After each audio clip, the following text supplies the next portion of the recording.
hello' guys নমস্কাৰ আপোনালোক সকলোকে মই অন্য এটি মিনি ব্লগলৈ স্বাগতম জনাইছোঁ আজিকালি মিনি ব্লগবিলাক দিবলৈ আৰম্ভ কৰিছোঁ আৰু মই এইফালে আহিছিলোঁ মই পাৰ্লাৰলৈ দেখি হয়তো গম পাইছে আৰু আহিছোঁ মানে মই ফেচিয়েল কৰিবলৈ সেইদিনা এটা কৰিছিলোঁ কিন্তু সেইদিনা মানে ভিডিঅ' কৰিবলৈ নহ'ল আজি ভাবিছোঁ এটা কৰোঁ এইপিনে এতিয়া ষ্টাৰ্ট কৰিছোঁ আৰু বেছি সময় নালাগে 10-15 মিনিটমান লাগে আৰু মানে মোৰ মানে ক'লা ক'লা স্পট পৰি গৈছিলে মুখত গোটেই প্ৰেগনেঞ্চিৰ পৰা আৰম্ভ হৈছিলে এতিয়া মানে বেছিকৈ ধৰিব পাৰে তো সেইকাৰণে মানুহগৰাকীয়ে মানে সেনেমনে মোক দেখি পিনি ক'লে যে এতিয়াই কৰি যদি দিওঁ নহয় মানে চাফা হৈ যাব নহ'লে মানে দেৰি হ'লে ধৰি লওক মানে পিছত নাযায় কিন্তু মানে 10-15 মিনিটৰ কাৰণে আহিবলৈ মানে মোৰ ওচৰত সময় নাই কিন্তু উপায় নাই ন নিজকো অকণমান যত্ন ল'ব লাগিব কাৰণ নলৈ মানে মোৰ মানে ক'লা স্পটখিনি বেছি হৈ গ'ল সেইকাৰণে আজি মানে মই ল'ৰা এটা শুৱাই থৈ আহিছোঁ আৰু এটা মানে আইতা ককাকৰ ওচৰত আছে মানে 15-20 মিনিটহে মই মাক কৈ থৈ আহিছোঁ মই সেইকাৰণে বোলো আহোঁগৈ পটাপট আহিছোঁ মানে উৰি কৰি তো এতিয়া কৰি আছে বহুত আৰাম লাগে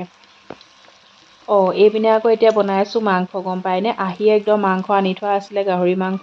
তো সেইকাৰণে মাংসখিনি মানে মই বনাওঁ বুলি ক'লোঁ আৰু এইপিনে মানে ডাঙৰ দেহাটো এতিয়া উঠিলে তো মই মাংস বনাইছোঁ আৰু সিহঁতৰ কাৰণে মানে চিপছ লৈ আহিছিলোঁ তো চিপছকে মানে দিছোঁ এতিয়া এখনকৈ তো খাই আছে মানে ভালকৈ বস্তুবোৰ নাখায় ন সিহঁতে সেইকাৰণে এনেকৈ খুৱাই পিনি পেটটো ভৰাওঁ এইপিনে সৰু দেহাটো এইপিনে দুইটাকে খুৱাই আছোঁ তো সেয়াই আৰু আজি মিনি ব্লগ